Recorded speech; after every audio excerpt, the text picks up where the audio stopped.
Good morning, everyone. Welcome back to my channel. If you are new here, I am Argo Priya and I am pursuing Bachelor's of Travel and Tourism Management. Now I am in my sixth semester and I am a vocal-over artist. I love to do adventure and sports.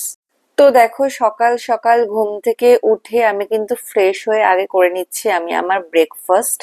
তো এর মধ্যে কি কি আছে একটু বলে দিই। এর মধ্যে আছে দই আর কাজু বাদাম, কিশমিশ, আমন্ড বাদাম, আখরোট মানে সব রকমের বাদাম। অ্যান্ড এর মধ্যে দিয়েছি আমি বানানা আর গ্রেপস এর কুচি। আজকের সকালটা যেন একদম অন্যরকম। চোখ খুলতেই জানলার ওপারে তাকালাম আর দেখলাম প্রকৃতি যেন নিজেই আজ নিজের মন খারাপের গল্প বলছে।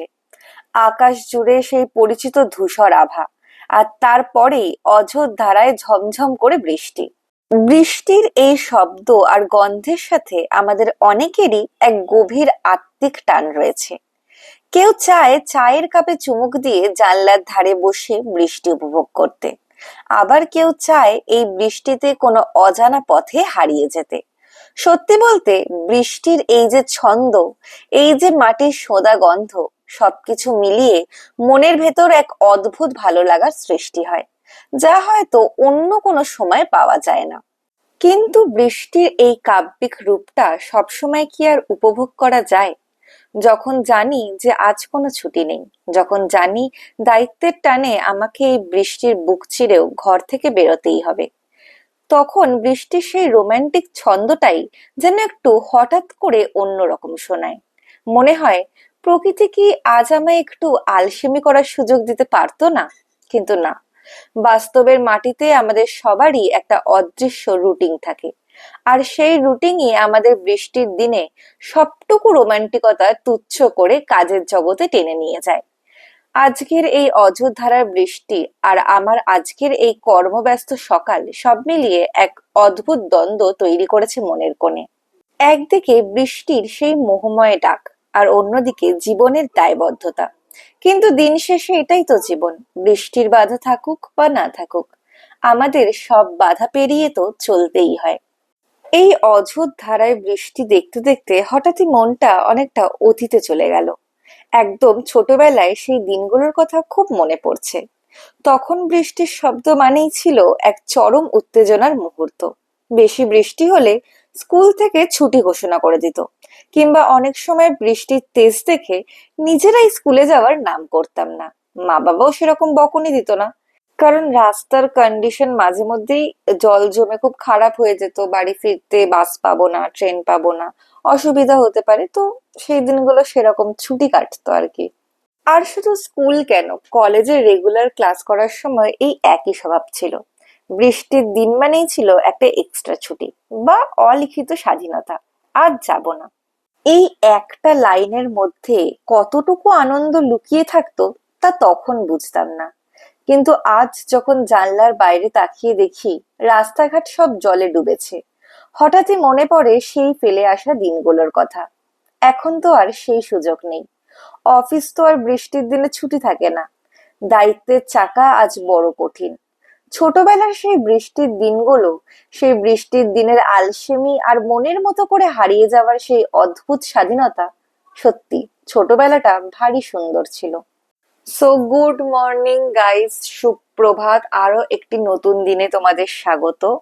হ্যাঁ, কালকে ভারী বৃষ্টি হয়েছে, তো আমি ভাবিনি যে আজকের ম্যারাথনটা আমি মানে খুব কনফিউজিং ছিলাম যে এটা আদেও আজকের ম্যারাথনটা কি পসিবল হবে, তার আগে প্রোগ্রামটা অ্যাকচুয়ালি করবে নাকি করবে না এই নিয়ে।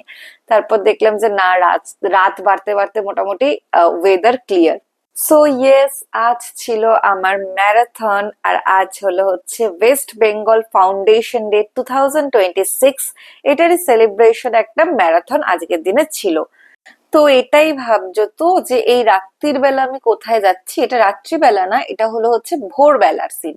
অ্যাকচুয়ালি আমি বাড়ি দিয়ে বেরিয়েছি তখন বাজে 4টে, মানে আমি 3টের সময় ঘুম দিয়ে উঠেছি, ফ্রেশ ট্রেশ হয়েছি অ্যান্ড বেরিয়ে গেছি। তো যেহেতু এই ম্যারাথন গুলো একদম ভোর ভোর অর্গানাইজ করা হয়, তো বাড়ির দিয়ে এরকম প্রত্যেকটা ম্যারাথনে আর্লি বেরিয়ে যেতে হয়। তো প্রত্যেকটা ম্যারাথনে যেরকম একটা জুম্বা সেশন থাকে, তো এখানেও একটা জুম্বা সেশন রাখা হয়েছিল রানিং করার আগে। অ্যান্ড দেন তারপর আমাদের যে লং রানটা হয় ম্যারাথন আর কি, সেইটা স্টার্ট হয়েছে।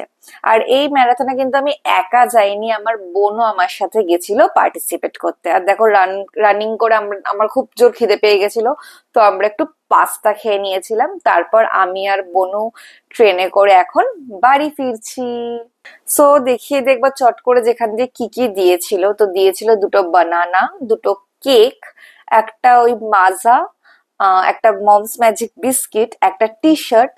অ্যান্ড দিস ইজ মাই মেহনত কা ফল guys, this is the achievement. তো এতটা দৌড়ঝাঁপ করে আসার পরে আজকে আমার বাড়িতে কিন্তু সেইভাবে রেস্ট নেওয়ার টাইম হয়নি। কারণ দেখো আমি আবার রেডি হয়ে বেরিয়ে পড়েছি। আমাকে আজকে যেতে হয়েছিল কলেজ, কজ আজকে আমাদের রিহার্সাল ছিল যোগা ডের জন্য। অনেকে আমাকে জিজ্ঞেস করে তোর এত এনার্জি আসে কোত্থেকে, তুই কি সারাদিন গ্লুকন ডি খাস নাকি তোর রক্তে গ্লুকন ডি দৌড়াচ্ছে? আসলে ব্যাপারটা মোটেও তা নয়। সিরিয়াসলি বলতে গেলে আমার মনে হয় আমরা সবাই যদি আমাদের ভেতরের শক্তিটাকে সঠিকভাবে কাজে লাগাই, তাহলে আমাদের কাজ করার উৎসাহটা অটোমেটিক চলে আসে। আমি বিশ্বাস করি আমাদের প্রত্যেকের মধ্যেই অফুরন্ত এনার্জি আছে। আর আমি সব সময় চেষ্টা করি আমার সেই পুরো এনার্জিটা ভালো এবং গঠনমূলক কাজে ব্যয় করতে। দিনভর সক্রিয় থাকা আর নতুন নতুন কাজের মধ্যে ডুবে থাকাটা আমার কাছে অনেক বেশি আনন্দের। আমাকে অনেকেই জিজ্ঞেস করে তুই এত খাটছিস কেন, কিন্তু আমি এই ল্যাপখোর বা অলস হয়ে বসে থাকা এই আইডিয়াটা একদম উপভোগ করি না। এই হ্যাশট্যাগ আলসেমি, হ্যাশট্যাগ ঘুমিয়ে কাটিয়ে দেওয়া পাবলিক, এই শব্দগুলো আমার ডিকশনারিতে যেন একদমই খাপ খায় না। শুয়ে বসে সময় নষ্ট করার চেয়ে নিজের লক্ষ্য পূরণের জন্য ছুটে চলাটাই আমার কাছে বেশি পছন্দের। আমার এই কাজের নেশা বা এনার্জি হয়তো আমার কাজের প্রতি প্যাশন থেকেই আসে, আলসেমি নয়। আমি কাজ করতে এবং শিখতেই ভালোবাসি। আর আজ যে আমি প্র্যাকটিসটায় গেছিলাম তার পিছনে আরো একটা খুব বড় রিজন হলো হচ্ছে আমাদের এক্স এইচওডি স্যার। সত্যি বলতে প্রোগ্রামটা সম্পর্কে আমি প্রথমত কিছুই জানতাম না। আমাদের ইন্টারনাল এক্সাম চলছিল, আর ঠিক সেই সময়ই স্যার আমাকে ডেকে বললেন, অর্কপ্রিয়া, তুই তো ডেলি যোগা প্র্যাকটিস করিস আর স্পোর্টসের সাথে অ্যাক্টিভলি যুক্ত আছিস, আমি এই প্রোগ্রামটায় তোর নামটা দিয়ে দিচ্ছি। পুরো কলেজ থেকে মাত্র হাতে গোনা কয়েকজন নির্বাচিত ছাত্রছাত্রীদেরকেই এই প্রোগ্রামে নিয়ে যাওয়া হচ্ছিল। আর সেখানে স্যার নিজেই আমার নামটা সিলেক্ট করে লিখে দিয়েছেন। So actually I am grateful because আমার টিচাররা, দে নো অ্যাবাউট মি, তারা নিজেরাই আমার নামটা সিলেক্ট করে লিখেছেন। আমাকে আলাদা করে কোনো অডিশন দিতে হয়নি। তবে আমি চাইলেই কিন্তু অনায়াসে ব্যাপারটা এড়িয়ে যেতে পারতাম কিংবা না বলে দিতে পারতাম, কিন্তু আমি বরাবরই একজন ওবিডিয়েন্ট স্টুডেন্ট। অনেকে হয়তো এটাকে ভুলভাবে বিচার করে, কেউ কেউ পিঠের পিছনে বলে টিচারদের চোখে ভালো হওয়ার জন্য আমি এগুলো করি। যদিও তাদের এই ধরনের সংকীর্ণ ভাবনা আমাকে বিন্দুমাত্র বিচলিত করে না, কারণ আমি জানি আমার এই ওবিডিয়েন্ট হওয়াটা কোনো লোক দেখানো অভিনয় নয়, এটা আমার স্বভাব, আমার মনের ভেতর থেকে আসা একটা শ্রদ্ধা। আমি আমার শিক্ষকদের সম্মান করি, তাদের দেওয়া দায়িত্বকে গুরুত্ব দিই, আর এটাই আমার কাছে আসল। কে কি ভাবলো বা কে কি বললো তা নিয়ে আমার বিন্দুমাত্র মাথা ব্যথা নেই। কারণ দিন শেষে আমি জানি আমি মানুষটা কেমন, আর আমার কাজের পেছনে উদ্দেশ্য ঠিক কতটা স্বচ্ছ। আর আজ কিন্তু আমি বাড়ি ফিরে ভীষণ ভীষণ ভীষণ হ্যাপি হয়ে গেছিলাম, কারণ ফুচকা কার না পছন্দ। আর মা কিন্তু আজকে পুরো নিজের হাতে ফুচকা বানিয়েছিল আমার জন্য। তো দেখো, আমি তোমাদেরকে দেখালাম এই যে প্রতিটা ইনগ্রিডিয়েন্টস কিন্তু মা নিজের হাতে বাড়িতে বানিয়েছে। আর ফুচকাটা খুবই খুবই খুবই টেস্টি ছিল মম।